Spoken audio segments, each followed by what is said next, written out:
I don't know if I can resist. You won't tell anybody, right? So this is Angelbird's 1TB CFexpress Type B 4.0. These new Angelbird CFexpress 4.0 cards join the move to future-proof camera performance, and the new 4.0 standard reportedly outperformed previous CFexpress cards due to an inbuilt spinach bus. I'm just kidding. But without drowning in technical terms, CFexpress 4.0 dramatically enhances performance over predecessors using the PCLE Gen 4 interface coupled with the NVMe 1.4C specification. Now, practically speaking, 4.0 effectively doubles the maximum data transfer rates compared to CFexpress 4.0. And that's something we can all get behind, right? But is there really a benefit to be had? Hi, Ray here with Angelbird's contribution to the latest CFexpress generation 4.0. Now, we don't, to my knowledge, actually have any cameras optimized to fully exploit 4.0 at this point. But how does this card perform with cameras available today? Return viewers may recall I reviewed Angelbird's AV Pro CFexpress B XT card 3 years ago now, and several SD cards, including microSD for use with the Nikon ZF. These 4.0 cards come in 512GB priced at $179.99 US, 1TB like this at $300, 2TB at $600, and 4TB for $1,199.99. I've run compatibility checks on all the Nikon Z system cameras that I use, and some more, including DSLRs. I'll post the speed specs in a sidebar, but sustained read-write speeds are what matter, in my opinion, and Angelbird discloses those. Just a Reader's Digest version of them here. So for those new to such specs, we know what the following mean.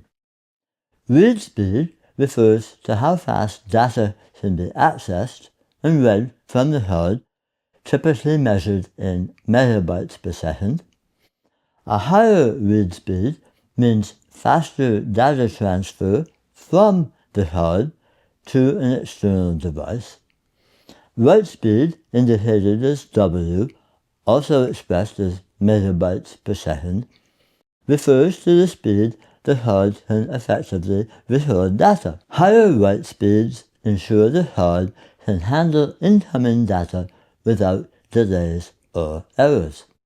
And this is vitally important during video recording. The number on the front of these particular cards refers to the somewhat theoretical maximum read speed. So all these cards, from the 512GB all the way up to 4TB, attain sustained read speed of 3500 megabytes per second. Sustained write speed is where you'll see an advantage in the larger capacity cards. For instance, the 512GB performs at 1050 megabytes a second, 1TB jumps to 2100, the 2 and 4TB cards get you 3150 megabytes a second. Note that Angelbird have also released CFexpress 4.0 Type A cards, compatible with a range of Sony cameras. Quickly, before we get to practical testing, the build of these cards looks to be the same as the XT card I tested just over 3 years ago. That is, a thin metal front and back cover plate on the main plastic enclosure, but no metal wraparound found on some other cards. As I say, no issues after 3 years use with my oldest Angelbird CFexpress card with the same enclosure. Now if you're weight conscious, these weigh 7 grams, 0.25 ounces per unit. So that's the boring stuff out of the way. Let's look at a brief test of this 1TB card using the Blackmagic disk speed tester with a 5GB load to my Mac Studio Ultra. We're using this great pocket-sized Angelbird card reader PKT for CFexpress B that supports transfer speeds up to 20 GB a second. I love these Angelbird readers. This will make 3 that I have, including larger CFexpress reader and dual SD, all aluminum construction, but it looks like these earlier iterations have been replaced with these compact versions. But I'm glad to see they've retained the solid Connect recessed USB port. You could even use these as an external drive, I guess. Cost $100 US. Will we see advantages downloading files with this AV Pro SE CFexpress B 4.0, 965.7 write and 897 read. I wonder if we'll see an advantage over this older AV Pro XT 2.0 330GB card. Well, apparently not by much in this test. How about moving files from the card in the card reader to a folder on the Mac? So we have 37.4 GB of raw files shot on the Z9, and first we'll test this new 1TB AV Pro SE 4.0 card. I sat through this, but you don't have to, so let's speed things up a little bit. Okay, same procedure for that AV Pro XT 330GB 2.0 card. Okay, how about something we're more likely to do, at least I am, a Lightroom import. So those same files imported from the AV Pro SE 1TB 4.0. And again for the AV Pro XT 2.0. The Z9 is the camera that I used to test those first CFexpress cards that Angelbird was kind enough to donate. I'll be testing with Nikon's flagship Z9 and its nearly twin, the Z8.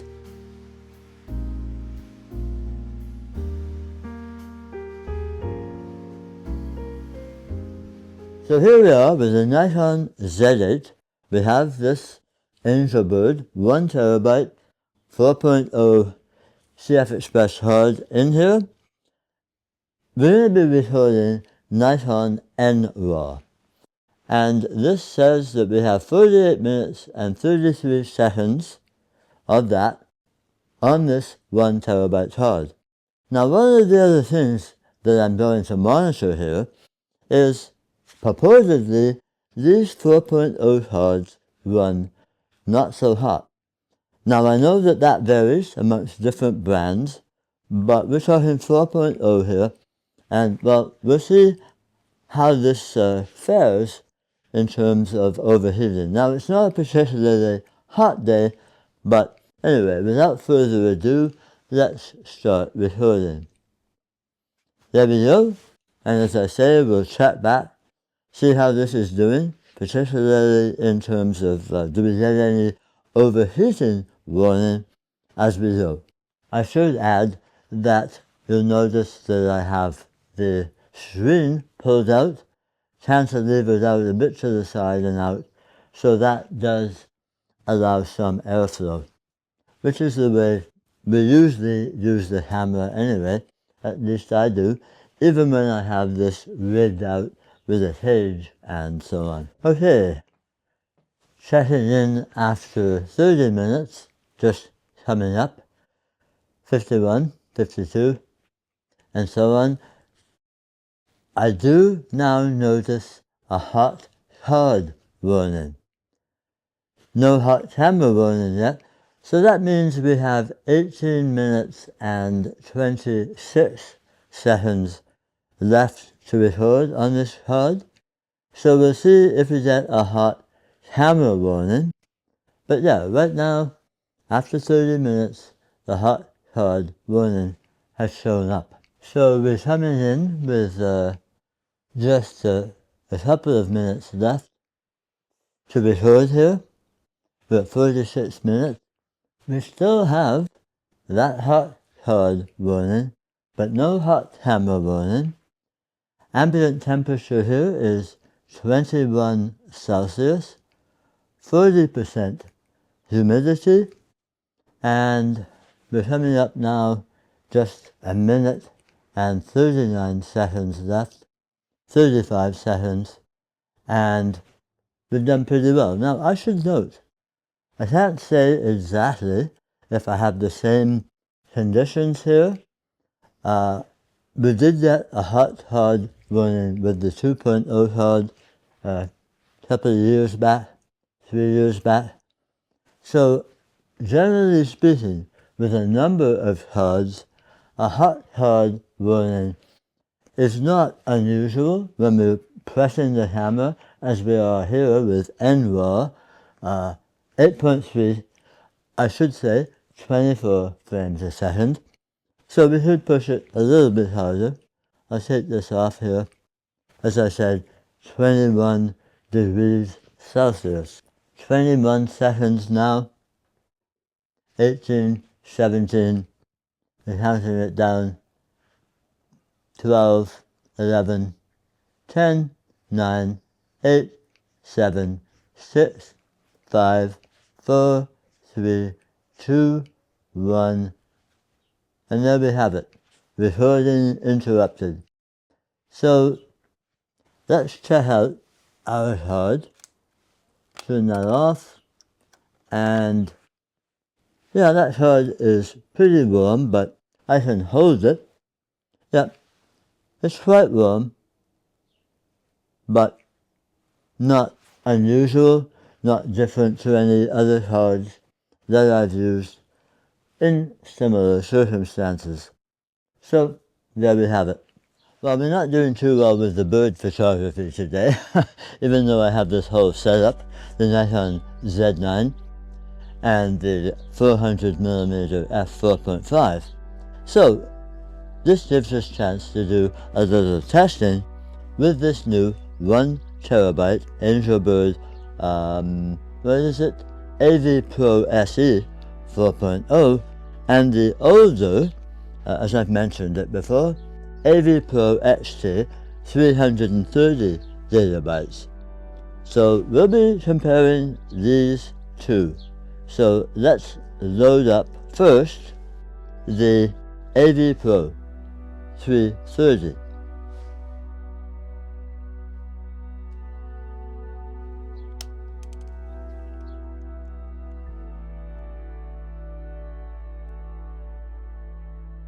And what we're going to do first is we're going to shoot 20 frames per second, lossless RAW. So let's see what we get with this AV Pro, what was it? XT 330 gigabytes.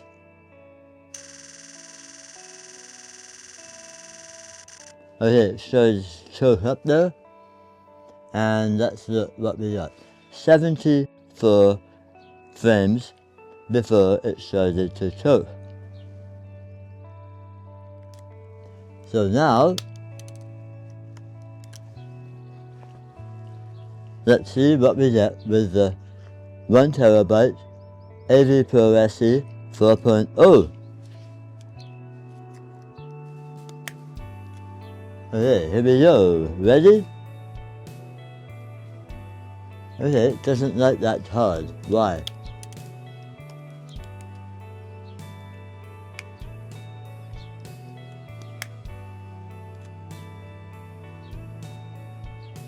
Okay, here we go. I don't know what that was about. Okay, started to choke, and we got 59. Now that's pretty interesting. So, yeah, only 59. I'm gonna, let's go and format that card just to make sure. Here we go, again, shooting lossless RAW. Started to choke. 56. So take from that what you will.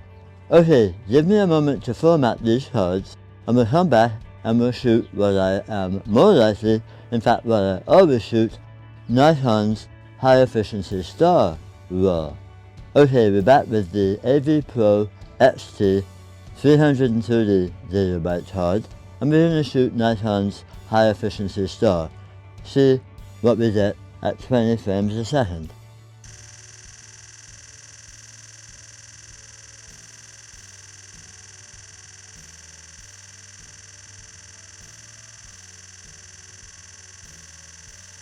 Pretty good, eh? It's showing well. I know this card, it works well. Wow, okay, it started to choke and we got 502 frames before that buffer choked up. Yeah, I'm very used to this card, I use it a lot, it's beautiful. So now we're going to switch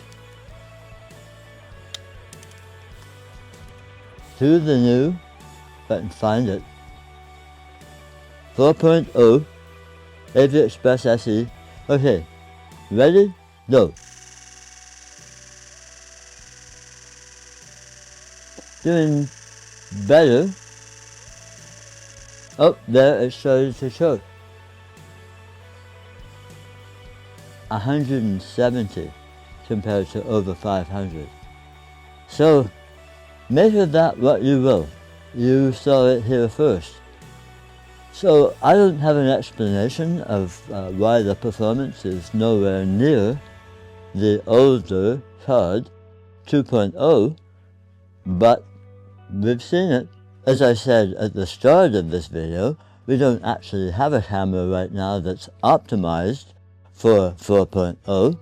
So if we say got a Nikon Z9, that'll probably be optimized. I'd be happy to test this again and see what we got.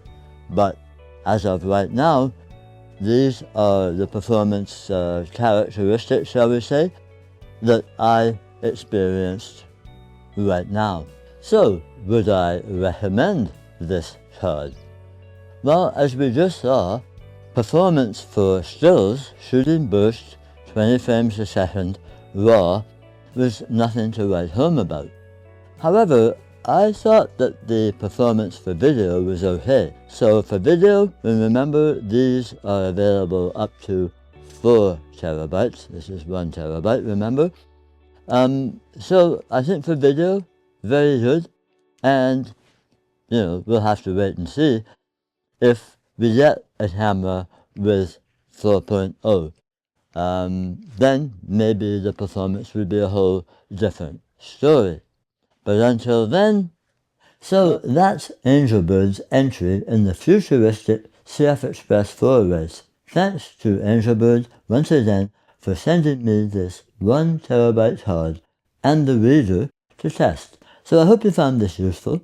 If you did, please do give it a thumbs up, and if this is your first visit to my channel, please consider subscribing. Hit that notification bell so you don't miss new content. In the meantime, take care. Cheers. We'll see you later.